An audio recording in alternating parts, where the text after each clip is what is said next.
धर्म नगरी खंडवा में चल रहे परम पूज्य शमन मुनि श्री 108 विनत सागर जी मुनिराज सत्संग के चातुर्मास के अवसर पर संपन्न हो रही संपूर्ण धार्मिक क्रियाओं के पुण्यार्जक परिवार के पुण्य की कोटि कोटि अनुमोदना। पानी की बूंद कब मिट जाए, जीवन में पानी की बूंद कब मिट जाए, होली अनहोनी हो होली अनहोनी कब क्या घट जाए,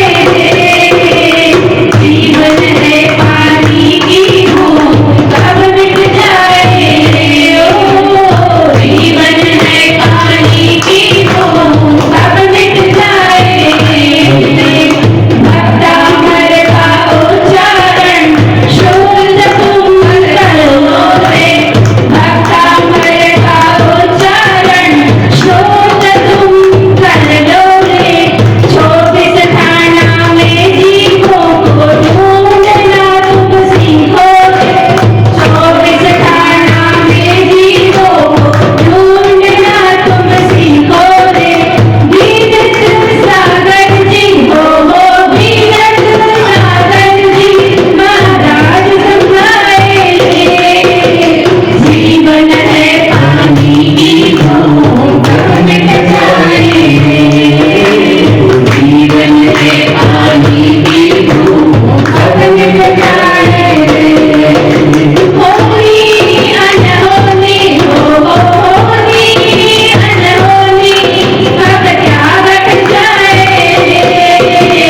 जीवन है पानी की बूंद कब मिट जाए, व्रत उपवास और तप करना तुम सीखो रे, व्रत उपवास और तप करना तुम सीखो रे, आत्म को जो ध्याओ तुम आत्म में रम जाओ रे, आत्म को ध्याओ तुम आत्म में रम जाओ रे, विश्वनी सागर जी हो विश्वनी सागर जी हमको सिखलाए रे, जीवन है पानी की बूंद कब मिट जाए रे, ओ जीवन है पानी की बूंद कब मिट जाए रे, होली अनहोनी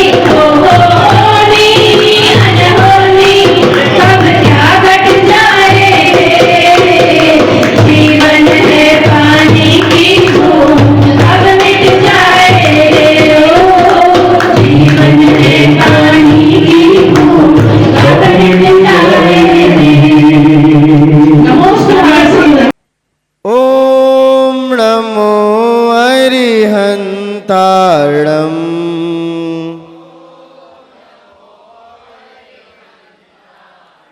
ओम नमो सिद्धाणम्,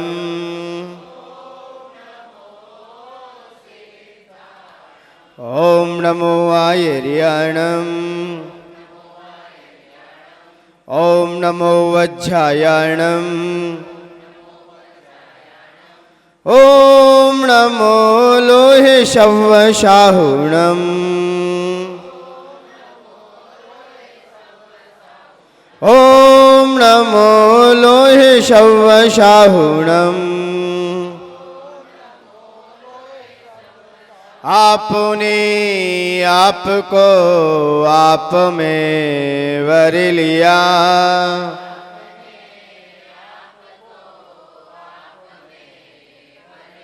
चेतना को स्वयं ही प्रखर कर लिया,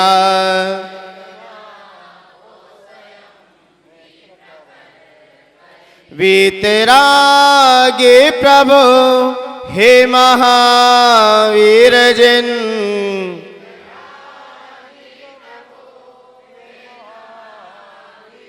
आदिनाथ प्रभु तुम हो तारण तरण,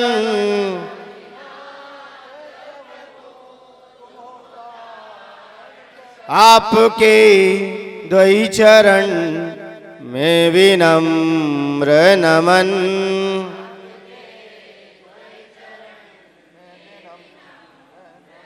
निर्विकारी हुए वस्त्र अंबर किए,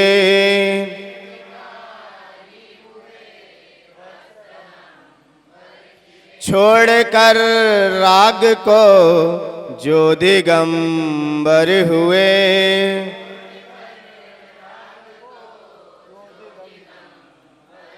हे विराग गुरु दो विरागी नयन,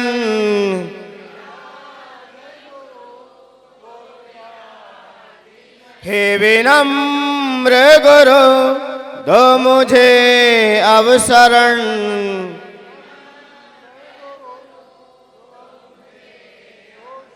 है नमन दे शरण दो समाधि मरण।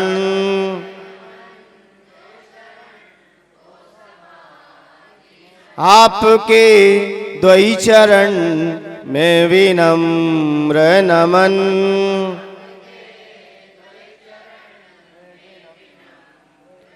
जय बोलिए अनंतानंद सिद्ध परमेष्ठी भगवान की। प्रथम तृतीय श्री ऋषभनाथ भगवान की। देवाई देवी कजड़ी चिंतौनी वासनाथ भगवान की। धर्म तीर्थ शासन नायक अंतिम तीर्थंकर भगवान महावीर स्वामी के। परम पूज्य आचार्य भगवंत गुरु श्री मानतुंग महामराज के।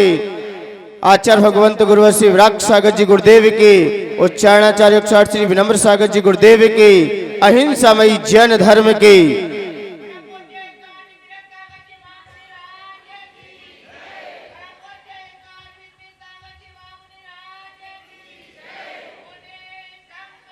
भक्तामर प्रणत मौलिमणि प्रभाणा मुद्योतकं दलित पाप तमो वेतानम।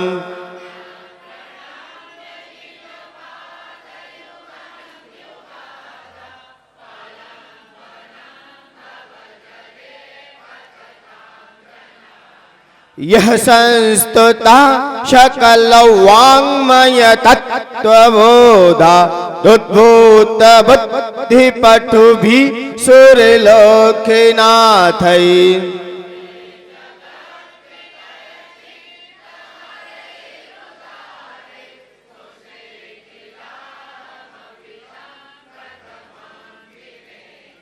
किं शर्वरीषु शशि नान्निविवस्वता वा युष्मन्मुखेन्दुदलितेषु तमस्सु नाथ।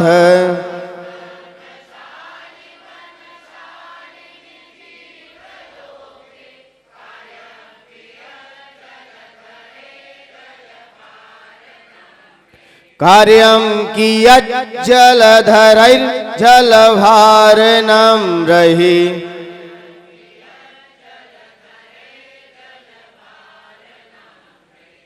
कल सभी लोगों ने बड़े उत्साह के साथ, बड़ी उमंगता के साथ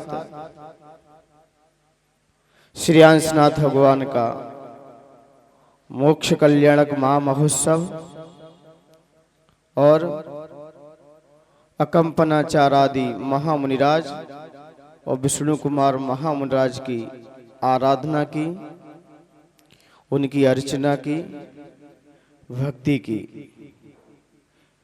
विचार आ रहा था कि जिसने भी जिसके ऊपर उपसर्ग किए हैं, जिसने भी जिन जिन लोगों पे उपसर्ग किए हैं, जिन जिन महापुरुषों पे उपसर्ग किए हैं, वास्तव में वो उपसर्ग ही उन्हें ऊंचाई को उठा ले गया। क्योंकि पर्यायगत शब्द को ज्ञान अलग अलग होता है। पर्यायगत ज्ञान अलग अलग होता है। जिसका जो स्वभाव होगा वो अपने स्वभाव को नहीं छोड़ेगा। लेकिन ये सत्य है। लेकिन ज्ञानी जीव ऐसा विचार करता है कि मैंने आपको किसी भी पर्याय में किसी ने ज्ञानी जी पर किसी भी पर्याय में उपसर्ग किया, लेकिन ज्ञानी जी हर पर्याय में उसको क्षमा करता ही आया, क्षमा ही किया है, कभी विरोधाभास नहीं किया। क्योंकि जानता है ज्ञानी, जैसा जिसका जो स्वभाव होगा वो अपने स्वभाव को छोड़ नहीं सकता। जब एक संत महात्मा नदी के किनारे बैठे और भिक्षु नदी की तट पर पहुंच चुका, बस गिरने वाला ही था, तो संत ने देखा अभी ये पानी में गिरेगा तो मर जाएगा अभी। संत उसको उठाते बार बार और तट पर रखते, लेकिन वो उठाते और बिच्छू क्या करता, उसे बिच्छू क्या करता, महात्मा को काट दिया करता था। तो लोगों ने कहा कि आप क्यों इतना उपकार कर रहे हैं सामने वाले पर, वो तो तुम्हें बार बार काट ही रहा है और तुम फिर भी उसे बचा रहे हो। तब महात्मा ने कहा, जिसका जो स्वभाव होता है वो छोड़ता नहीं है, क्योंकि संत का स्वभाव है क्या करना, बचाना, और उसका स्वभाव है काटना। तो वो अपना स्वभाव पे है, हम अपने स्वभाव पे हैं। मान्यवर, किसी ने भी किसी के ऊपर उपसर्ग किया है, मान्यवर कल्याण दोनों का हुआ है। मुझे लगता है यदि कमठ पार्श्वनाथ भगवान के ऊपर 10 वर्ष तक उपसर्ग करता आया, क्योंकि उपसर्ग करने से सहन करने वाले का कर्मों का बंध छूटता है, कर्मों की निर्जरा होती है, और करने वाले का कर्मों का बंद होता है। लेकिन मान्यवर 7वें छंद में भी कह दिया कि कई जन्मों के लगे पाप भी आपकी भक्ति से क्षण भर में नष्ट हो जाएंगे। तो भले ही कमठ 10 वर्ष तक पीछा करता रहा, लेकिन लास्ट समय में दोनों ने अपने अपने लक्ष्य को प्राप्त किया। एक तरफ कमठ उपसर्ग कर रहा है और दूसरी तरफ हाथ जोड़े भी खड़ा है। उन्हीं के चरणों में सीता जी के जीव के सीता के ऊपर किसने उपसर्ग किया, किसने उपसर्ग किया? दोनों का कल्याण होगा आगे चल के। वो तीर्थंकर बनेंगे, तुझे गणधर पीठ पर आसीन होंगे। दोनों ही अपने लक्ष्य को प्राप्त करेंगे, बस समय लग सकता है, लेकिन फल सामने आ ही जाएगा। और भी है, यशोधर मुनिराज के ऊपर राजा सैनिक ने क्या किया, और राजा सैनिक को क्या मिला, फिर क्या मिला? आगे चल के उसका भी कल्याण होगा। क्योंकि महापुरुषों का ऐसा विवेचन मिलता है कि आप किसी भी मुनिराज के ऊपर उपसर्ग करना, लेकिन बाद लास्ट में क्षमा याचना कर लेना, तो पाप धुल सकते हैं और आप अपने स्वरूप को भी जान सकते हैं। क्योंकि भले ही बाली मुनिराज ने मुनिराजों के ऊपर उपसर्ग किया, घोर उपसर्ग किया, लेकिन लास्ट में बाली मुनिराज आदि ने सभी ने क्षमा याचना की, पश्चाताप किया, अपनी गलती को स्वीकार किया। और सबसे बड़ा प्रायश्चित देखा जाए तो यही है कि एक बार जो गलती हो गई है अब दोबारा गलती ना हो जाए, सबसे बड़ा प्रायश्चित है। प्रायश्चित देना तो एक अलग बात है, लेकिन आचार्य उपवंत कहते हैं कि सबसे बड़ा प्रायश्चित यही है कि आपको अपनी गलती महसूस हो जाए, आप अपनी गलती को स्वीकार कर लें, सबसे बड़ा प्रायश्चित है। और आपको अपनी गलती महसूस नहीं हो रही तो भले ही आप कितनी प्रायश्चित ले लेना, कुछ होने वाला नहीं है। गलती महसूस होना चाहिए। कहते ना, गलती समझने पर गलती है, वरना वो फूलती फलती है। गलती को समझोगे आप तो जिन जिन लोगों ने, जिन जिन महापुरुषों के ऊपर जो गलतियां की, लेकिन गलतियों का पश्चाताप भी किया, गलती को पश्चाताप भी किया, और पश्चाताप कर कर वो भी अपने लक्ष्य को प्राप्त कर गए। वही आचार्य मानतुंग, वही छंदों के माध्यम से राजा भोज और कालिदास मंत्री ने भी कालिदास मंत्री ने भी एक निरपराधी को अपराधी बना दिया, अपराधी बना दिया। फिर भी आचार मान तुम अपनी भक्ति से चलायमान नहीं हो रहे, क्योंकि आप अपने स्वभाव में रहो, आज नहीं कल वो अपने आप झुक जाएगा। आप अपने स्वभाव में रहो, आचार मान दूंगा अपने स्वभाव में है। कल चर्चा करते हुए हम सभी को बता रहे थे भगवान, ये संसार रूपी खेत में, इस संसार रूपी खेत में आत्मज्ञान रूपी फसल पक चुकी है। अब इस संसार रूपी खेत में, वन में आत्मज्ञान रूपी फसल पक चुकी है, और अब सिद्धालय में जाके विराजमान होना है। अब जिसको सिद्धालय में जाके विराजमान होना है, फिर बाह्य वस्तु से क्या प्रयोजन है? फिर उसे बाह्य वस्तु से क्या प्रयोजन है? क्या फिर उसे बाह्य वस्तु चाहिए? क्या मुनि पद चाहिए? क्या अब उसे सिद्धालय में जाके विराजमान होना है, फिर मुनि पर्याय की कोई आवश्यकता नहीं है। क्यों? क्योंकि अब तो उसका मुझे फल ही मिल रहा है। और यही तो 19वें छंद में का भगवान कि जब तक आवश्यकता थी तब तो जल आया नहीं, अब खेत पक चुके हैं, तो अब पानी भरे बादलों का क्या काम? मेरी ज्ञान रूपी फसल मजबूत हो गई है, कटने के लिए तैयार खड़ी है सामने, और सामने तैयार खड़ी है, बस सामने आने वाली है। अब मुझे क्या प्रयोजन है? पानी से, बाह्य वस्तु से क्या प्रयोजन है? लोग कहते हैं जब चाहा तब मिले नहीं, जब तुम्हें चाहा तब मिले नहीं, अब मिल रहे हो, अब मेरी चाहतें पूर्ण हो चुकी, अब मुझे कोई आपकी आवश्यकता नहीं है। जब चाहा तब धोखा दिया, जब चाहा तब आपने मुझे धोखा दिया, समय पे नहीं मिले, और अब कोई आवश्यकता नहीं मिलने की, क्योंकि अब मेरी चाहतें ही पूर्ण हो गई। और होता ही ऐसा है, जब किसी वस्तु को ज्यादा चाहो तब तो मिलेगी नहीं, मिलेगी नहीं। मिलती है क्या? मिलती है क्या किसी को? नहीं मिल पाती है।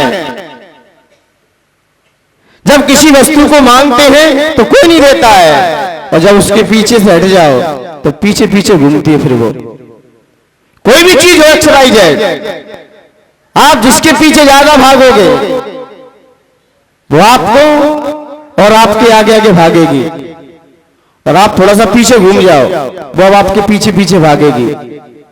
आप गलत मत समझ लेना, आप अपनी परछाई को देख लो, आप अर्थ कहीं अलग ले जाते हो। परछाई को देखो, आप जब पीछे सुन लो और परछाई को पकड़ना चाहो तो वो और भगेगी, और थोड़ा घूम जाओ तुम तो परछाई आपके पीछे भागेगी, आपके पीछे भागेगी। यही संसार की दशा है कि भगवान जब मैंने आपको चाहा, किसान यही तो कह रहा है कि जब मैंने चाहा तब आपने समय पर पानी नहीं बरसे। अब हमारी फसल पक चुकी है। जिसकी ज्ञान रूपी फसल पक जाए, जिसको संपूर्ण ज्ञान हो जाए, तत्व का ज्ञान हो जाए, पदार्थ का ज्ञान हो जाए, द्रव्य का ज्ञान हो जाए जिसे, फिर उसे बाह्य वस्तु से कोई प्रयोजन नहीं रहता।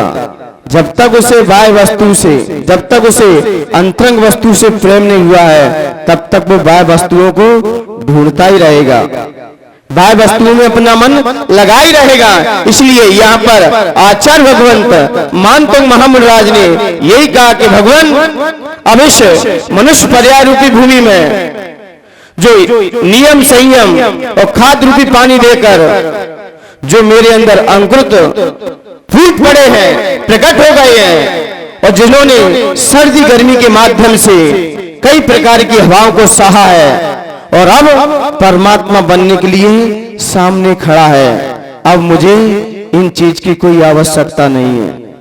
अब ये बाह्य वस्तु की मुझे कोई आवश्यकता नहीं है। क्यों? जैसे ही दूध से घी निकल के आता है तो फिर वार की कोई आवश्यकता नहीं पड़ती। फिर जब तक घी नहीं निकला है तब तक हमें क्या क्या सामग्रियों को इकट्ठा करना पड़ता है, किस किस को जुटाना पड़ता है, और समय पे जो मिल जाए तभी कीमत है। अब घी निकल गया है, अब सामने कोई कहे कि रही रखी है, मटका आ गया है और अग्नि भी है, तो सामने वाला क्या कहेगा, इनकी कोई आवश्यकता नहीं है। इसलिए मान्यवर कल आचार्य भगवंत ने अपनी चर्चा करते हुए हम सभी को यही संबोधन दिया कि भगवान कि जब तक हमारे जीवन में ज्ञान नहीं होता तब तक हम ना जाने किस किस के द्वार पर भटकते हैं, किन किन वस्तुओं से प्रेम करते हैं, किन किन वस्तुओं को अपना बनाने का प्रयास करते हैं। हम हर वस्तु को अपना बनाने का प्रयास करते हैं। कब? जब तक मुझे ज्ञान नहीं हुआ है। मान्यवर, यहां समय की कीमत करो, क्योंकि समय पे ही किसान यदि समय पे अपना कार्य ना करे, समय पर अपना फसल ना लगाए, तो वो भी अपने लक्ष्य को प्राप्त नहीं हो सकता। इसलिए मान्यवर, विद्यार्थी भी यदि परीक्षा के कक्ष में समय पर ना जाए तो 3 घंटे का समय मिला है और समय पर ना पहुंचे तो वो आगे चल के उत्तीर्ण नहीं हो सकता। यात्री भी समय पर स्टेशन पर ना पहुंचे तो फिर उसकी भी गाड़ी निकल सकती है। उसी प्रकार शादी का कार्ड समय पर ना पहुंचे तो फिर क्या प्रयोजन? समय की कीमत है। तो आचार्य भगवंत कहते हैं हमने समय पे ज्ञान ले लिया, ज्ञान को प्राप्त कर लिया, तो मान्यवर आगे चल के आपको ये कोई परेशान नहीं करेंगे। अब आचार्य भगवंत वही ज्ञान की चर्चा करते हुए कह रहे हैं कि भगवान अब ज्ञान के अंकुर हमारे अंदर फूट गए हैं। अब ये बाह्य वस्तु की हमें कोई आवश्यकता नहीं है। अब ये बाह्य विभूति मुझे नहीं चाहिए। क्यों? क्योंकि हमारी ज्ञान की फसल पक चुकी है अंदर। ज्ञान से हमारी फसल पल्लवित हो चुकी है। अब ये बाह्य वस्तु मुझे अपनी ओर आकर्षित नहीं कर सकती। अब मुझे ये बाह्य वस्तु अपनी तरफ नहीं लगा सकती। और जब तक ज्ञान नहीं हुआ है तब तक हम बाह्य वस्तु से ही प्रीति और स्नेह लगाए रखते हैं। फिर कुछ भी हो जाए उसके ऊपर भी अपना जी जान दिन रात एक कर देते हैं उन वस्तुओं के खातिर, उस बाह्य वस्तु के खातिर। और जिस दिन अपने अंदर का ज्ञान हो जाएगा फिर बाह्य वस्तु आपको छू भी नहीं पाएंगे। तो इसलिए मान्यवर वह ज्ञान की चर्चा आज आचार्य मानते अपने छंद के माध्यम से करेंगे। आइए छंद पढ़ने के लिए तैयार होते हैं। ज्ञानम यथा त्वया विभाति कृतावकाशम,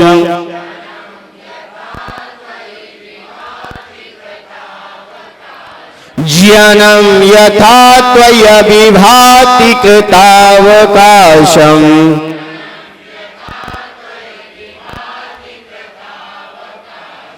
नैवं तथा हरिहरादिषु नायकेषु,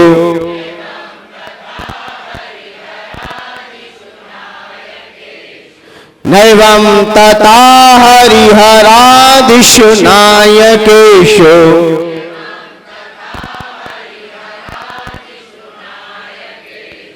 तेजो महामणिषु याति यथा महत्त्वम्,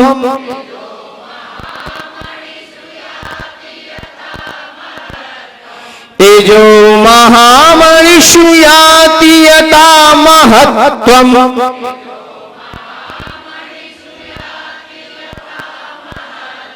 नैवं तु काच शकले किरणाकुल्यापि,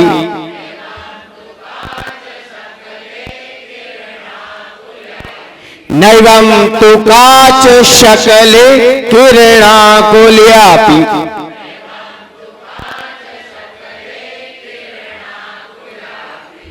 शकले शकले नहीं है, शकले। और शकल का होगे तो दूसरा अर्थ निकल आएगा। बोलिए एक साथ।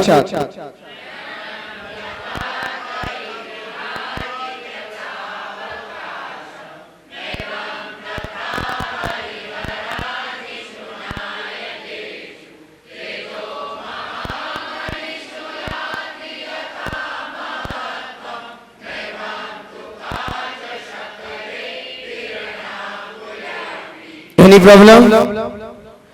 त्वई है, त्वई नहीं है। आधा ता और बा, उस पे आई की मात्रा लगा दो, क्या पढ़ोगे उसे? और यहाँ या है, या पे क्या लगी है?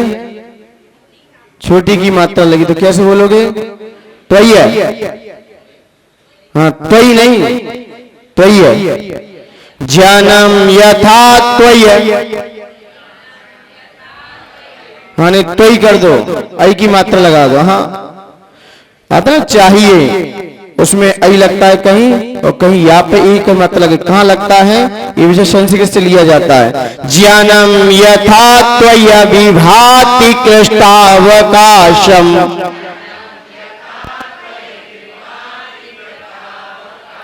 ज्ञानम, ज्ञानम नहीं है, ज्ञानम, GNA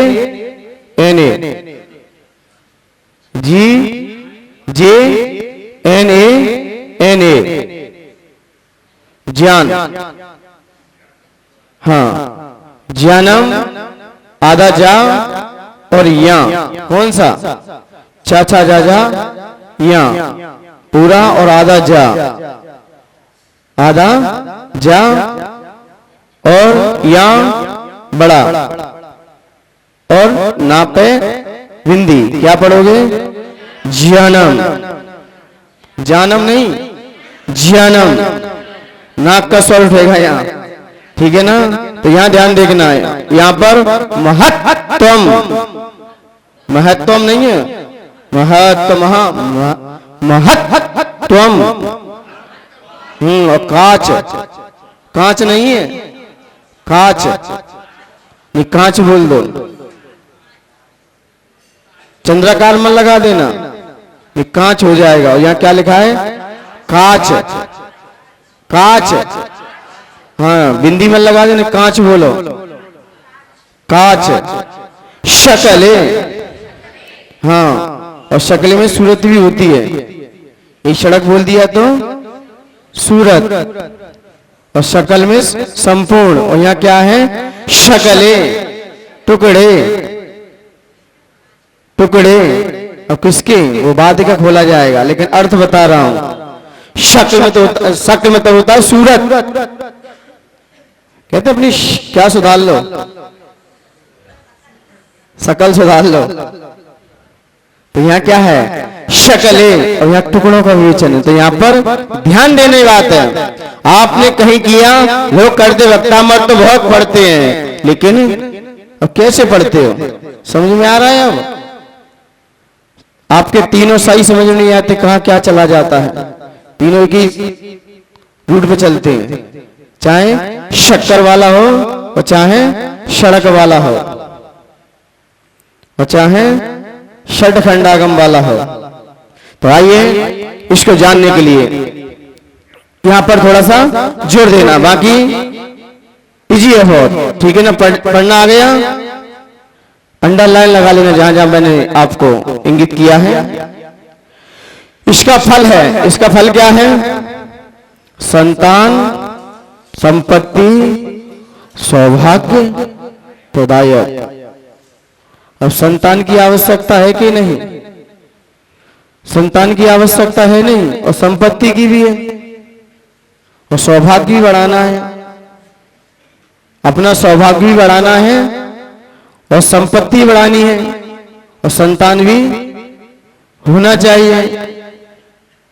होना चाहिए कि नहीं होना चाहिए? तो यहां पर तीनों चीजों को प्रदायक, इन चीजों को प्रदान करने वाला।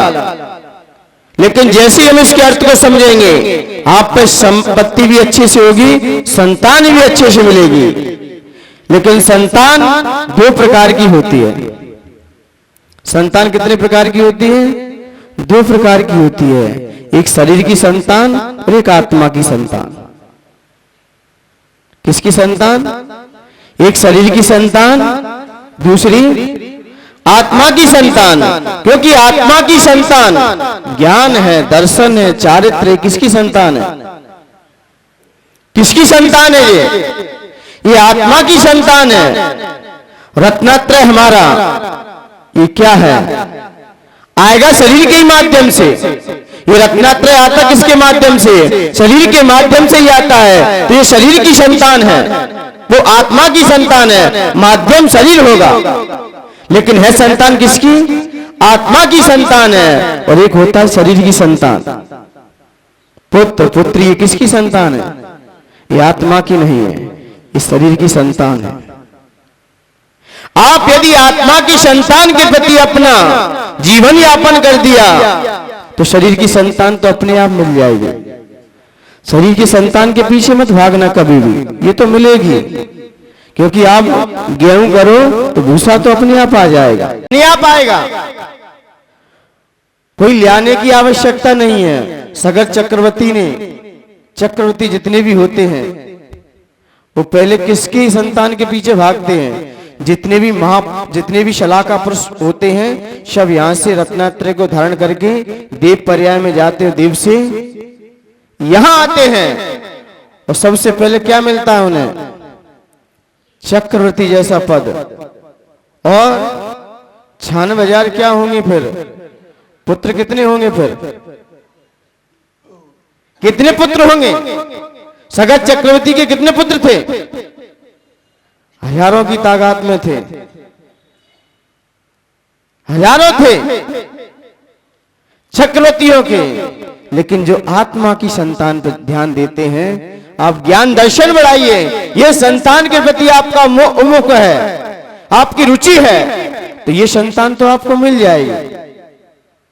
इनके विकल्प ना कीजिए। लेकिन यहाँ पर संतान दोनों प्रकार की रख दी, इसलिए कहा भक्तामर से सब कुछ मिल सकता है। लेकिन जिसको जो संतान चाहिए वो मिल जाएगी। जिसकी आवश्यकता होती है ना, वो उसी लाइन में लगता है। तो यहाँ पर संपत्ति, और संपत्ति कितने प्रकार की होती है?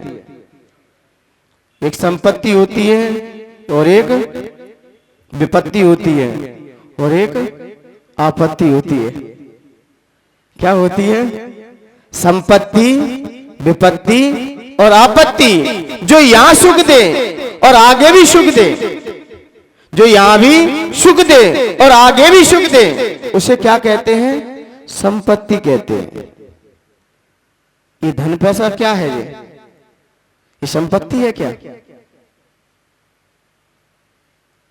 ये आपके जीवन का एक पार्ट तो हो सकता है, चलाने के लिए जीवन का एक आजीविका तो हो सकती है, लेकिन संपूर्ण जीवन का आधार नहीं हो सकता। कुछ पार्ट तो हो सकता है, लेकिन पूरे जीवन का आधार यही हो ये नहीं है, कुछ और भी है। तो संपत्ति किसे कहते हैं? पुण्यानुबंधी पुण्य। पुण्यानुबंधी पुण्य। आप श्रावक पर्याय में आए, और श्रावक पर्याय में आए, आपका कौन सा उदय है? पुण्य का उदय है। और आप मुनि बन गए, भगवान की आराधना में लग गए, सेवा में लग गए, तो क्या है? यहां भी सुखी से रहोगे। आप राजा बने, चक्रवर्ती बने, और चक्रवर्ती बनके और आपने फिर मुनि दीक्षा को लिया, रत्नात्रय को धारण किया, और पढ़ते भी ना, अच्छे मी पूजे मी बंदामी नमस्सामी, दुखों को कम्मक को वो लाओ, जिन गुण संपत्ति हो मध्यम। जिन गुण संपत्ति, भगवान आपके गुणों की मुझे संपत्ति प्राप्त हो जाए। क्यों? जो यहां भी सुख देगी और आगे चल के भी सुख देगी, उसे क्या बोलते हैं? संपत्ति बोलते हैं। पुण्यानुबंधी पुण्य। विपत्ति, विपत्ति क्या है? विपत्ति क्या है? जो यहां दुख दे, जो यहां भी दुख दे और आगे चल के भी दुख दे, उसे क्या बोलते हैं? विपत्ति। पापानुबंधी पाप। पापानुबंधी पाप। अब आप तो एक तो नीच कुल में हो, नीच प्रवृत्ति है, और फिर भी हिंसा कर रहे हो, झूठ बोल रहे हो, चोरी कर रहे हो, अपराध कर रहे हो। एक तो पहले से ही आपकी पाप सत्ता में बैठा है, अब आगे चल के क्या मिलेगा? ये क्या है? पापानुबंधी पाप। एक तो नीच कुल है हमारा, और फिर भी हम नीच संगति है, खोटे कार्य कर रहे, हम खोटे लोगों की संगति मिल गई है। एक तो हमारे पाप के उदय से मिली है, और आगे भी क्या कर रहे हैं आप? क्या कर रहे हो? एक तो गलत लोग मिल गए आपको, और फिर कार्य कैसे करोगे फिर? तो ये क्या है? ये पापानुबंधी पाप है। और एक आता है आपत्ति। आपत्ति क्या है? जो यहां तो रहे लेकिन आगे साथ नहीं जाएगी, आगे साथ नहीं जाएगी, यहीं की यही रह जाएगी। ये है पुण्यानुबंधी पाप। पुण्यानुबंधी पाप। पुण्य के उदय से मिली तो है, पुण्य के उदय से आपको चीज मिली है, लेकिन आगे आपके साथ नहीं जाएगी, नहीं जाएगी। उसे क्या बोलते हैं? पुण्यानुबंधी पाप। आपने फिल्मी सॉन्ग सुना होगा ना, वो क्या बोलते हैं? वो आफत गले पड़ी है जब से हुई है, पढ़ते ना वो, ये आप ही लोग जानते हैं, एक्सपीरियंस होल्डर हो आप लोग। क्या बोलते हैं सॉन्ग में? वो बजाता है, क्या बोलता है वो? जब से, क्या बोलता है? जब से हुई है शादी आंसू बाहर आऊं, आफत आफत गले यहां कह लो मेरे सामने, यहां कह लो आनंद भैया, यहां कह लेना। और घर पे अच्छा आज है नहीं तो बोल दे रहे हैं। तो आपत्ति यहां तो साथ में रहेगी, लेकिन आगे भले ही 7 जन्मों की कसम खाते रहो, कुछ नहीं होने वाला है।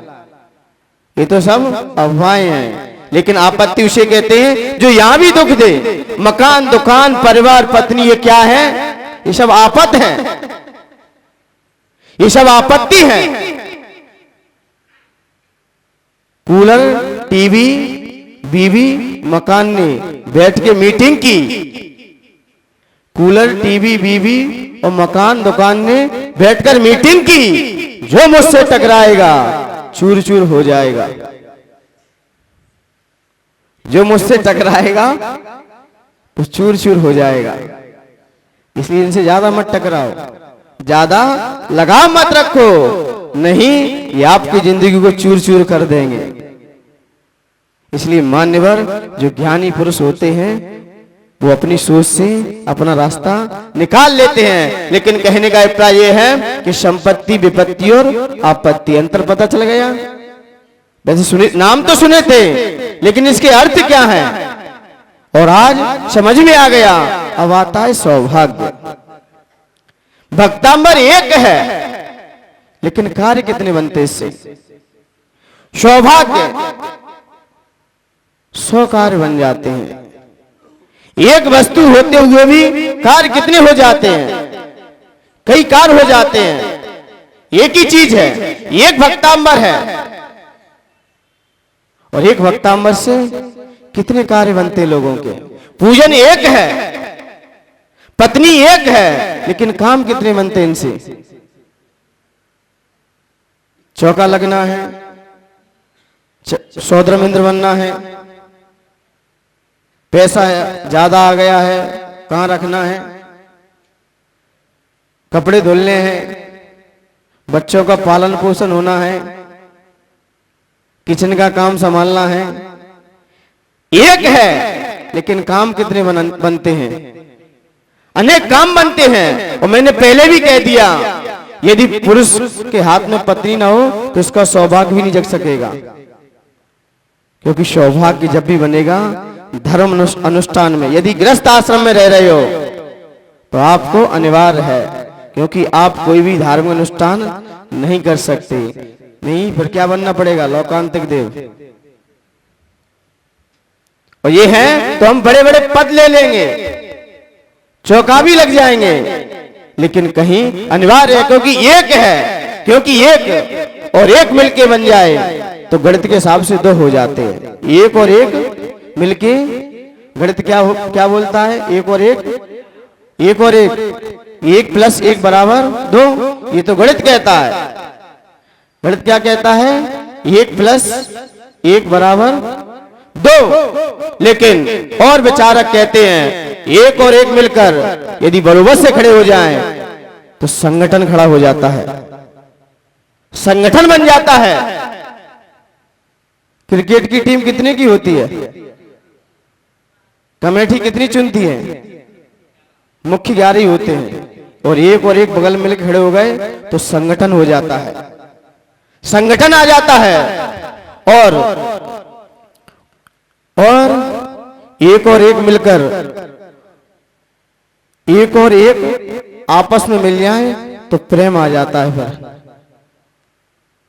एक और एक दोनों आपस में मिल जाए तो वही प्रेम खड़ा हो जाता है, वही भक्ति खड़ी हो जाती है। जब भक्त और भगवान, जब भक्त भगवान में जाके मिल जाता है तो फिर भक्ति आ जाती है। और यही संसार की स्थिति है कि जहां दो दिल एक हो जाएं, वहां प्रेम अपने आप बरसेगा, अपने आप प्रीति अपने आप बरसेगी, प्रीति अपने आप बढ़ेगी। जहां एक और एक मिल जाए उसको ही शादी कहते हैं आपकी भाषा में। जहां दो दिल एक हो जाएं वही संबंध है। और जहां एक से एक टूट जाए, बिखर जाए, तो वहां पर आचार्य भगवंत कहते हैं एक और एक के विरुद्ध खड़ा हो जाए तो उसे क्या कहते हैं? राजनीति। उसे क्या कहते हैं? एक के एक विरुद्ध खड़ा हो जाए, ये राजनीति है। और एक से एक मिलने ना दिया जाए, एक से एक को ना मिलने दिया जाए, ये कूटनीति है। ये क्या है? किसी को किसी से मिलने ना दिया जाए, एक को एक से ना मिलने दिया जाए, ये क्या कहते हैं? ये कूटनीति है। और एक के एक विरुद्ध खड़ा हो जाए, ये क्या है? राजनीति है। जब दो सांसद एक खड़े होते तो क्या है? एक में ये विरुद्ध खड़े हुए कि नहीं हुए? तो एक के एक विरुद्ध खड़ा हो जाए तो ये क्या है? राजनीति है। और एक मिलकर शून्य हो जाए, एक और एक मिलकर शून्य हो जाए, वही आध्यात्म है। वो क्या है? आध्यात्म है। क्योंकि अब एक ने अपना अस्तित्व हटा दिया, अब भक्त भगवान दोनों एक हो गए, वही आध्यात्मिक आ जाएगा। क्योंकि जब भक्त होगा तो भगवान नहीं बनेगा, और भगवान हो गया है तो भक्त हट गया है। अब वो क्या है? आध्यात्म है। एक के कितने अर्थ निकल के आ गए? कितने निकल के आ गए अर्थ? एक वो ही रहा। इसलिए सौभाग्य भक्तांबर एक है। और कार्य कितने बनते हैं? अनेक कार्य बन जाते हैं। जिसका जैसी सोच वैसा कार्य बन जाएगा। तो मान्यवर यहाँ पर आचार्य भगवंत ने कहा संतान संपत्ति सौभाग्य प्रदायक, इसके फल पे ही एक एक प्रवचन हो जाएगा यदि खोलना चाहे। इसकी जाप भी आ रही है अभी। फिर इसका अर्थ, मैं कहानी नहीं सुना रहा हूं, हर वक्तांबर स्तोत्र की अलग अलग कहानी है, और मैंने कोई कहानी नहीं सुनाई अभी तक आपको। सुनाई तो नहीं, उसका अर्थ ही गहराई को छुए ले बैठा है। अर्थ ही इतना गहरा है इसका। मैं तो अपनी तोतली भाषा से आपको बता रहा हूं, लेकिन मुझसे ही बड़े ज्ञानी आ जाएं तो एक एक वक्तांबर पे एक एक शास्त्र लिख दें, एक एक श्लोक पर आराम से लिख सकता है। जब विवेकानंद जैसे तार्किक व्यक्ति वो शून्य पर 3 दिन तक लगातार बोल सकते हैं, और शुद्ध ज्ञान में पारंगत मुहराज एक एक श्लोक पे एक एक ग्रंथ लिख दें तो क्या आश्चर्य की बात है। तो यहां पर आचार्य भगवंत ने प्रदायक, एक वृद्धि एक प्रदायक। वृद्धि का मतलब होता है कि आपको 1000 रुपए मिले और आपने 2000 कर लिए। ये क्या कर दिया आपने? वृद्धि कर दी। और प्रदायक क्या है? मेरे पास कुछ नहीं है, मेरे पास कुछ नहीं है, और हमने अपनी नीति से 1000 रुपए की, हमने 1000 रुपए कमा लिए, तो ये क्या कर दिया? अपने प्रदायक, आपको प्रदान हो गए। आपने ऐसा कार्य किया कि आपको स्वयं ही आपके पास वस्तु आ गई, वस्तु आ गई। कल भैया बता रहे थे, जो मेरे संग में बल्लू भैया है ना, वो अच्छी बात बता रहे थे कल। बोले पुत्र 3 प्रकार के होते हैं। बोले कौन से? एक कपूत, एक सपूत और एक पूत। पूत, कपूत और सपूत, अंतर क्या है? बोले जितना भी दौलत आपके पुरखा लोग छोड़ के चले गए हैं, चले गए हैं, लेकिन कपूत होगा तो क्या करेगा? पूत कपूत तो का धन संचय, और पूत सपूत तो का धन संचय। क्यों संचय करें हम? यदि पूत सपूत है तो खुद कमा लेगा, खुद आगे बढ़ जाएगा, कुछ मत छोड़ के जाओ। यदि पूत सपूत है तो अपने आप कमा लेगा, और कपूत है तो तुम छोड़ के भी कितना रख जाओ, वो सब निपटा देगा। और पूत उसे कहते हैं जितना है उतना बना के रखेगा, वो पूत है। और कपूत है जो है वो मैट देगा, और नहीं है और खड़ा कर देगा नया, वो सपूत है। तो ऐसे ही यहाँ पर प्रदायक, हमारे पास कुछ नहीं है, फिर भी हम अपनी बुद्धि से, विवेक से, ज्ञान से हम स्वयं अपना नया खड़ा कर सकते हैं। ऐसे कई लोग हैं, इन्हें कुछ नहीं मिला और फिर भी आज देखो जिन्हें मिला है उनसे भी आगे पहुंच गए। इसे बोलते हैं प्रदायक। ये छंद, संतान, संपत्ति, सौभाग्य और प्रदायक। प्रदायक भी अपने आप में गरिमा रखता है, लेकिन ये चारों को अपन ने समझा इस छंद का फल है। अब इसकी जाप है ओम ह्रीम परम नमो चारणाणम, ओम ह्रीम परम नमो चारणाणम, ओम ह्रीम परम नमो चारणाणम। ऐसे मुनिराज जिन्हें चारण रिद्धि प्राप्त है। कौन सी? चारण रिद्धि। चारण रिद्धि का मतलब यह है कि वो किसी पे भी चले, वो किसी पे भी चले, किसी को पीड़ा नहीं हो सकती, किसी पर भी चल जाते हैं, लेकिन विशेषता ये रहती है उनका सुच जंगा पे रहता है। कहाँ रहता है? जांग पर। जांग पर हाथ रखेंगे फिर चलेंगे। आपने वो पढ़ते ना नित्य प्रकंपात, उसमें आता ना जंगानलक्षणी फलामृतंतो प्रसून बीजांगुरुचारुणामा नमो गणेश्वर विहानिनश्य। ये सबको याद है। अभी पढ़ रहा तो कोई साथ नहीं था। स्वस्ति क्रिया से जंगानल, जंगानल, जंगा अनल, जंगा पर हाथ रखे हैं, अनल अग्नि की शिखाओं पर, अग्नि की शिखाओं पर स्टेप बाय स्टेप चलते। ये नहीं कि अग्नि को पीड़ा होगी, अग्नि को पीड़ा नहीं होगी, ना स्वयं जलेंगे वो। ये क्या है? अनल, जंगा अनल। श्रेणी, श्रेणीबद्ध चलेंगे।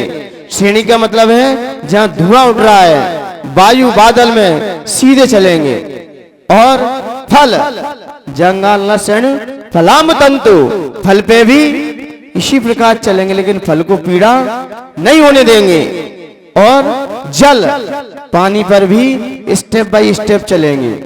तंतु, मकड़ी का जाल, उस पर भी बाय। और फल और फूल, प्रसून, प्रसून का मतलब फूल, फूल पर भी चलेंगे, लेकिन फूल को भी कष्ट नहीं होगा। बीज, अंकुर, जो बीज अंकुरित हो गए हैं उन पर भी चल जाएंगे, लेकिन उनको भी पीड़ा नहीं होगी। ऐसे मुनिराज, लेकिन ये मुनिराज कौन से हैं? चार रिद्धिधारी मुनिराज है। इनसे किसी जीव का घात नहीं होता, इनसे किसी भी जीव का घात नहीं हो पाता। एक परिहार, विशुद्धि, संयम जब मुनिराज को होता है तो वो भी ऐसे ही चलते हैं। कौन सा? परिहार, विशुद्धि। उनसे किसी भी जीव का परिहार नहीं होता। किसी भी जीव का घात नहीं होता, लेकिन ये चारण रिद्धि उससे भी ज्यादा महत्वशाली है। ये ऐसे मिजाज कहाँ विराजमान है, लेकिन इनका सुच पता है कहाँ है? ये हाथ अपना जंग पे रखेंगे तब काम करेगी रिद्धि, और मन से सोचेंगे, क्योंकि अभी क्षयोपशमिक ज्ञान है, अभी छायक नहीं हुआ है, अभी क्षयोपशमिक ज्ञान है, लेकिन इनका सुच जंगा पे रहता है और इससे दबाएंगे हाथ से और फिर चलेंगे। वो जो जहां जाएंगे उसी पे ही वो स्टेप बाय स्टेप चलेंगे।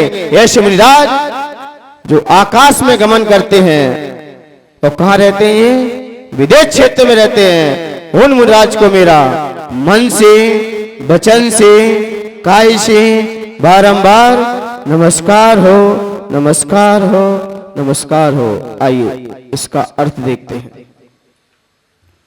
अब ये इसका फल था, ये फल प्राप्त कैसे होगा? हमें संतान चाहिए, संपत्ति भी चाहिए और सौभाग्य भी हमारा बढ़ता हुआ हो, और हमें हर वस्तु प्रदायक, हम कोई मेहनत ना करें लेकिन हमें वस्तु मिल जाए। तो आचार्य भगवंत के इसको अर्थ को समझ लो। ज्ञानम यथा, क्या कहा? ज्ञानम यथा, जैसा ज्ञान, ज्ञानम यथा जैसा ज्ञान, कई आप में विभाति शोभा को प्राप्त होता है। प्रतापकाशम, संपूर्ण संपूर्ण प्रकाश करने वाला जो ज्ञान आपके अंदर है। नेवम तथा हरि, नेवम नहीं होता, तथा नैवम नहीं होता, तथा शोभित हरिहरादिषु, वैसा ज्ञान हरिहरादि में शोभा को नहीं होता। आपको चित्र दिख रहा होगा, चित्र देख लो एक बार। क्या कह रहा है इसमें? हे भगवान, जैसा संपूर्ण ज्ञान आप में शोभा को प्राप्त हो रहा है, वैसा ज्ञान अन्य देवों में नहीं है। क्योंकि जैसा तेज मणियों में होता है, जैसा तेज मणियों में होता है, वैसा तेज कांच के टुकड़ों में। समझ रहे हैं ना? कितनी बड़ी बात कह दी आचार्य मानतों ने। और हम हीरे को छोड़कर जैन कुल मिलते हुए भी, और नारियल का खोपड़ा कहां कहां पटकते हैं। आचार्य मानतुम क्या कह रहे हैं इस छंद में? ऐसी हमारी दृष्टि होगी, भगवान की हम ऐसी प्रशंसा करेंगे, तो मान्यवर ये संतान, संपत्ति और सौभाग्य आपको यहीं मिल जाएगा। कहीं भटकने की आपको आवश्यकता नहीं है। बस क्या होना चाहिए? ज्ञानम यथा, जैसा संपूर्ण ज्ञान आपके अंदर मुझे दिखाई देता है, वैसा ज्ञान अन्य में नहीं दिखाई देता। जैसा तेज मणियों में होता है, वैसा तेज कांच के टुकड़ों में नहीं होता। बस इसमें यही कह रहे। अर्थ तो आ गया होगा दिमाग में आपके। अर्थ में यही कहा भगवान, जैसा ज्ञान आप में शोभा को प्राप्त होता है, नेवम तथा हरिहरादिषु नायकेषु, वैसा ज्ञान अन्य हरिहरादि में मुझे नहीं दिखाई देता। और भगवान किसे कहते हैं? कोई पूछे भगवान किसे कहते हैं? भगवान किसे कहते हैं? कोई पूछे कि भगवान किसे कहते हैं, आप पे क्या परिभाषा है?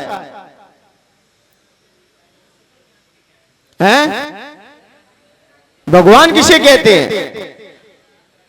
तो आचार्य भगवंत कहते हैं भक्त का मतलब होता है ज्ञान, भक्त वान का मतलब होता है सहित, विद्वान, रूपवान, प्रज्ञावान, बुद्धिवान, विवेकवान।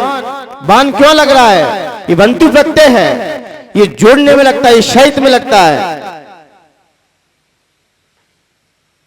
और उपसर्ग आगे लगता है, मूल वर्ड बीच में रहता है और प्रत्यय पीछे पहुंच जाता है, उपसर्ग आगे आएगा। तो भक्त क्या है? मूल वर्ड है। और वान का मतलब सहित, जो ज्ञान से सहित होता है वह भगवान है। और यहाँ भगवान आप संपूर्ण ज्ञान से सहित हो। आप क्या हो? संपूर्ण ज्ञान आपके अंदर शोभायमान हो रहा है। क्यों? आप वस्तु को अब जान नहीं रहे हो, अब आपके ज्ञान में वस्तु जल रही है। आपका ज्ञान अब वस्तु की तरफ भाग नहीं रहा है। ज्ञान ज्ञाता ज्ञेय को विकल्प ना निज भेद, अब ये कोई भेद नहीं रहे, अब जो है वो सब आपके पास है। अब यहाँ किसी प्रकार का विकल्प नहीं रहा, क्योंकि अब उनके ज्ञान में सारी वस्तुएं झलक रही हैं। आपका ज्ञान दर्पणबद्ध है, क्योंकि दर्पण वस्तु को जानता नहीं है। दर्पण में तो वस्तु जनती है, जनती है। ऐसा ही आपका संपूर्ण ज्ञान है, और संपूर्ण ज्ञान पूरे लोक में शोभा को प्राप्त हो रहा है। और क्या कह दिया तीसरी लाइन में, तेजो महामणिषु याति यथा महत्तम।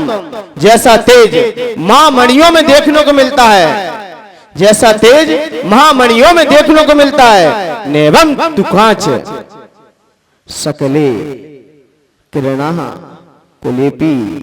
वैसा ज्ञान, वैसा तेज उन कांच के टुकड़ों में नहीं होता। नेवम, वैसा तेज, वैसी किरणें, कुलेपी, वैसी किरणें, जो तेज किरणें हैं वो कांच के टुकड़ों में नहीं दिखाई देती।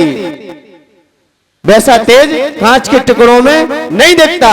जो तेज हीरों और मणियों में होता है, हीरों और मणियों में होता है। लेकिन जो तेज किसमें है? मणियों में है। वैसा तेज कांच के टुकड़ों में नहीं है। वैसा तेज कांच के टुकड़ों में नहीं है। कहावत कही गई, काबिलियत रखते हो, यदि काबिलियत रखते हो तो अंधेरे में मिला करो। काबिलियत रखते हो तो अंधेरे में मिला करो, क्योंकि उजाले में तो कांच के टुकड़े भी चमकते हैं। यदि हीरे की काबिलियत रखते हो तो किसमें मिलो? अंधेरे में आके मिलो। यदि हीरे की काबिलियत रखते हो तो कहां मिलना चाहिए? कहां मिलना चाहिए? अंधेरे में, क्योंकि उजाले में तो कांच के टुकड़े भी महकते हैं, चमकते हैं। तो इसलिए मान्यवर यहाँ पर आचार्य भगवंत ने यही बात कही, भगवान जैसा ज्ञान आपके अंदर हमें दिखाई देता है, वैसा ज्ञान अन्य जगह हमें दिखाई नहीं देता।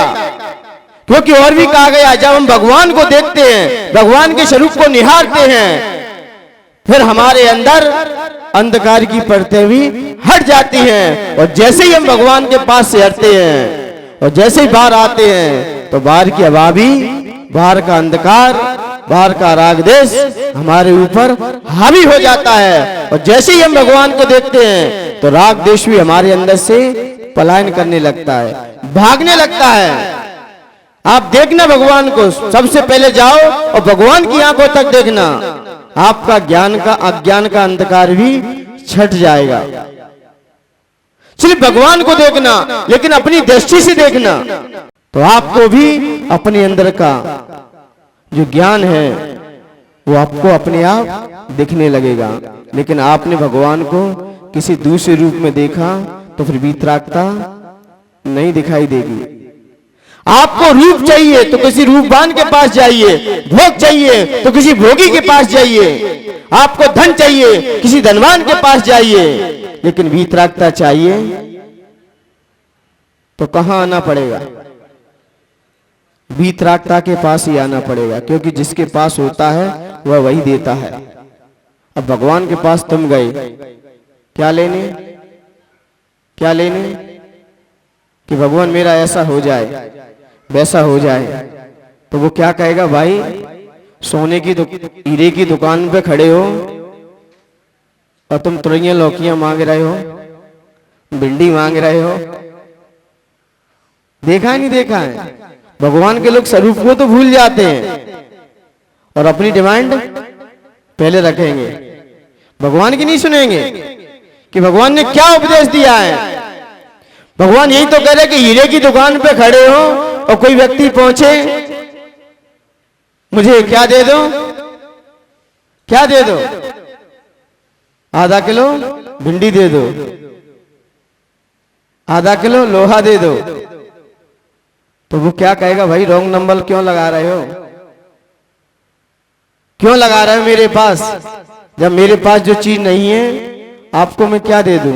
आप भगवान से जब भी जाओ तो दुख जरूर मांगा करो कि भगवान आप थोड़ा सा जीवन में दुख दे दो मुझे।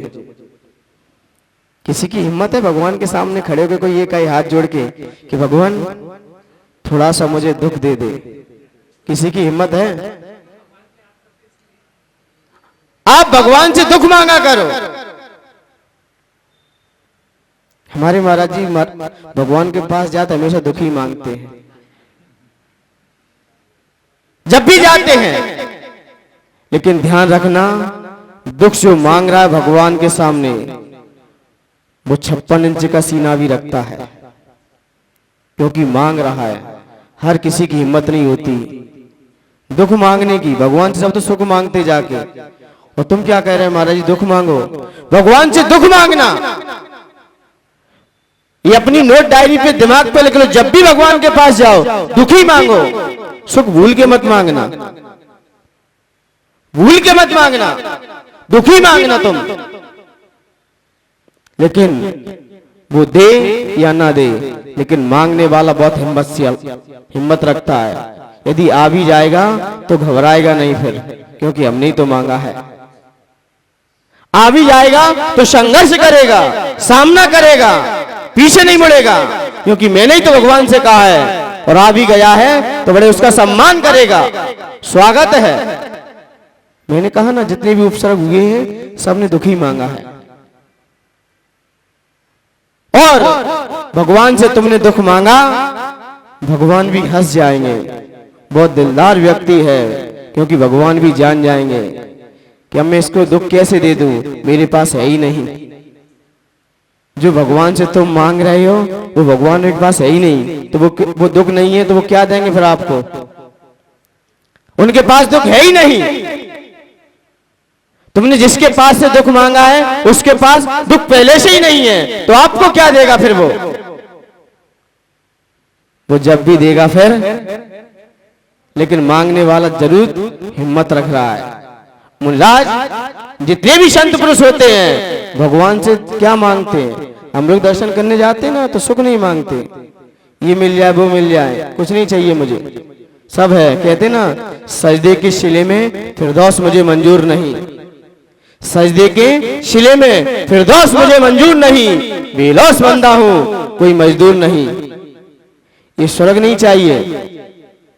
सजदे के शिले में आपके भगवान आपके चरणों में मुझे स्वर्ग नहीं चाहिए, न स्वर्गों की संपदा चाहिए, न भोगों की सामग्री चाहिए, ये कुछ नहीं चाहिए, क्योंकि ये तो हम घर बैठे ही ले लेते। फिर काय के लिए हमने ये वस्तु उतारे, काय के लिए आपके पास आए हम? ये तो हम घर बैठे ही जा सकते हैं। स्वर्ग जाना है तो हम घर बैठे ही चले जाएंगे, आपके भाव से ही चले जाएंगे। जब आपके भाव से, पूजा के भाव से जब मेढक स्वर्ग में जा सकता है, तो आपका सच्चा भक्त भक्ति करने वाला यदि मोक्ष चला जाए तो क्या आश्चर्य है। पढ़ते ना, यदर्चा भावेन प्रमुदित मना दर्दुर इहा क्षणादासी स्वर्गी गुण गण समृद्धा सुख निधि लवंते शत भक्ता शिव सुख समाजम की मुतदा।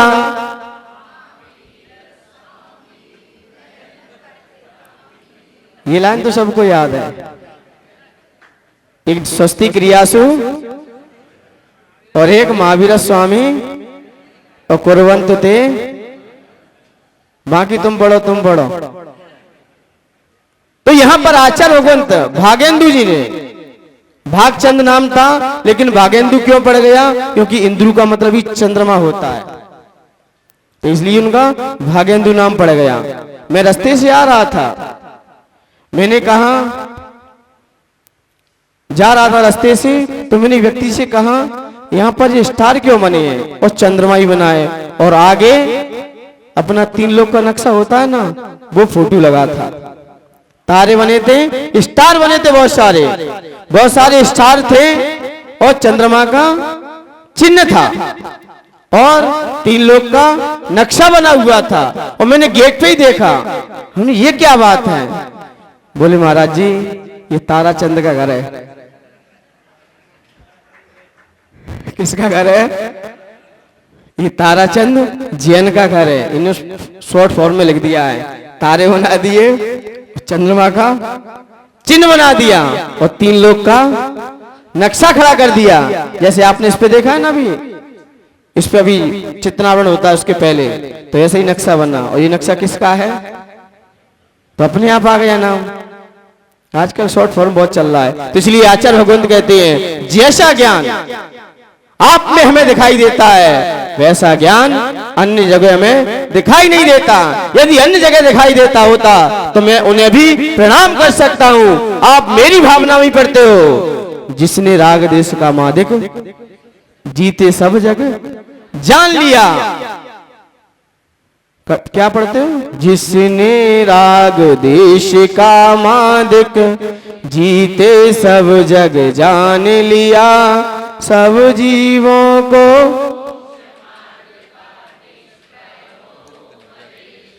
बुद्ध वीर जिन हरि हरि ब्रह्मा।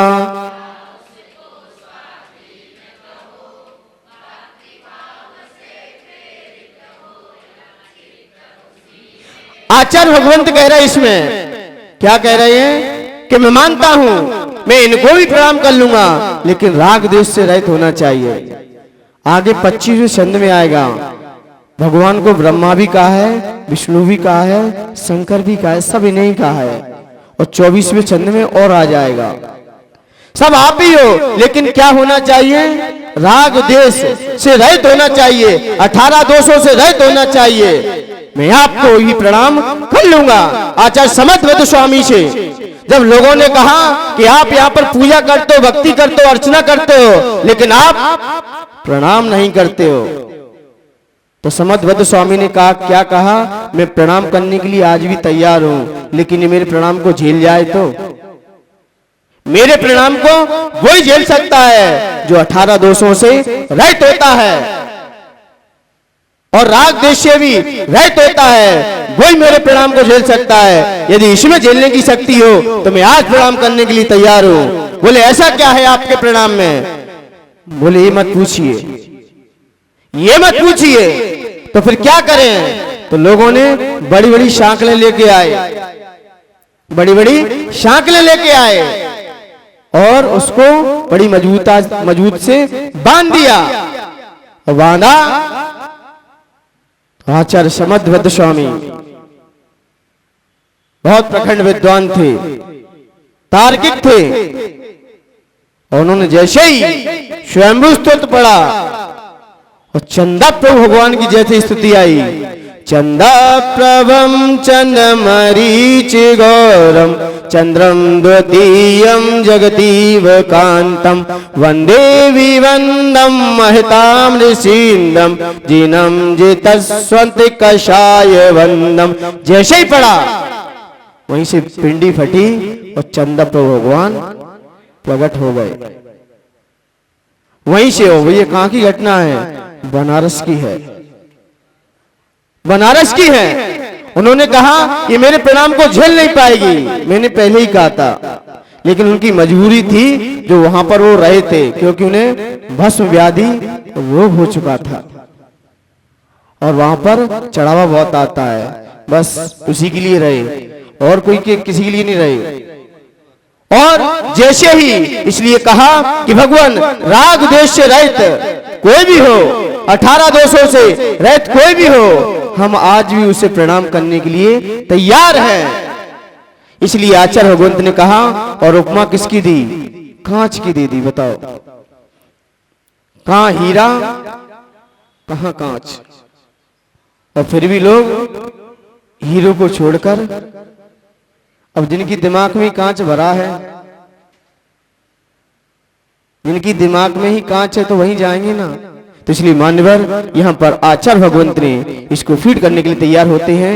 यहीं पर उपमा लगाते हुए कहा कि भगवान जो ज्ञान जैसा ज्ञान आपके अंदर दिखाई देता है वैसा ज्ञान अन्य जगह हमें नहीं दिखता, और जो तेज मणियों में होता है वह कांच के टुकड़ों में नहीं होता। आइए फीड करने के लिए तैयार होते हैं।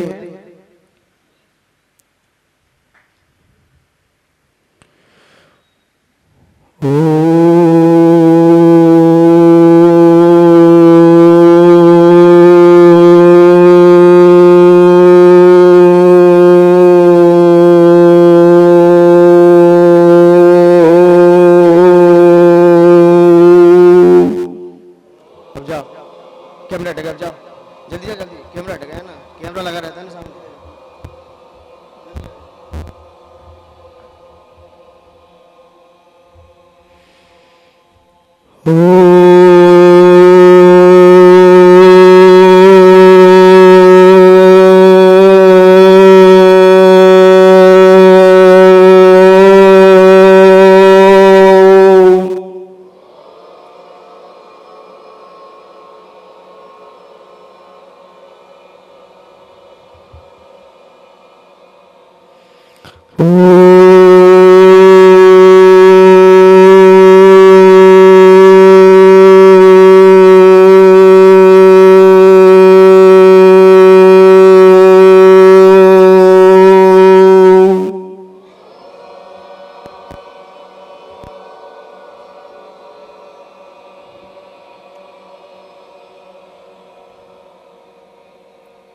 अपनी दोनों आंखें बंद, मन को आज्ञा चक्र पर, दोनों हाथों को युग मुद्रा में। हे भगवान जैसी कांति मणियों में दिखाई देती है, हे भगवान जैसी कांति मणियों में दिखाई देती है वैसी कांति कांच के टुकड़ों में नहीं दिखाई देती। हे भगवान जैसी कांति मणियों में दिखाई देती है वैसी कांति कांच के टुकड़ों में नहीं दिखाई देती। वैसे ही जैसा संपूर्ण ज्ञान आप में दिखाई देता है वैसा ज्ञान अन्य देवों में दिखाई नहीं देता। हे भगवान जैसा संपूर्ण ज्ञान आपके अंदर दिखाई देता है, हे भगवान जैसा संपूर्ण ज्ञान आपके अंदर दिखाई देता है वैसा ज्ञान अन्य देवों में नहीं दिखाई देता। वैसे ही जो कांति मणियों में होती है वह कांति कांच के टुकड़ों में नहीं होती। हे भगवान जैसी कांति मणियों में दिखाई देती है वैसी कांति कांच के टुकड़ों में नहीं दिखाई देती। वैसे ही जैसा संपूर्ण ज्ञान आपके अंदर दिखाई देता है, वैसे ही जैसा संपूर्ण ज्ञान आपके अंदर दिखाई देता है वैसा ज्ञान अन्य देवों में दिखाई नहीं देता। मेरे साथ बोलना, हे भगवान जैसी कांति मणियों में दिखाई देती है वैसी कांति कांच के टुकड़ों में नहीं दिखाई देती। वैसे ही जैसा संपूर्ण ज्ञान आपके अंदर दिखाई देता है वैसा ज्ञान अन्य देवों में दिखाई नहीं देता। हे भगवान जैसी कांति मणियों में होती है वैसी कांति कांच के टुकड़ों में नहीं होती। वैसे ही जैसा संपूर्ण ज्ञान आपके अंदर दिखाई देता है वैसा ज्ञान अन्य देवों में दिखाई नहीं देता। आंखें खोल लीजिए, आंखों को मलिए और दृष्टि ऐसी बनाइए कि भगवान जब भी देखूं आप ही नजर आओ। ओम ह्रीं परम नमो चारणाणम, ओम ह्रीं परम नमो चारणाणम, ओम ह्रीं परम नमो चारणाणम, ओम ह्रीं परम नमो चारणाणम, ओम ह्रीं परम नमो चारणाणम, ओम ह्रीं परम नमो चारणाणम, ओम ह्रीं परम नमो चारणाणम, ओम ह्रीं परम नमो चारणाणम, ओम ह्रीं परम नमो चारणाणम, ओम ह्रीं परम नमो चारणाणम, ओम ह्रीं परम नमो चारणाणम, ओम ह्रीं परम नमो चारणाणम, ओम ह्रीं परम नमो चारणाणम, ओम ह्रीं परम नमो चारणाणम, ओम ह्रीं परम नमो चारणाणम, ओम ह्रीं परम नमो चारणाणम। सम्यक दर्शन, सम्यक ज्ञान, सम्यक चारित्र्यभ्यो नमो नमः।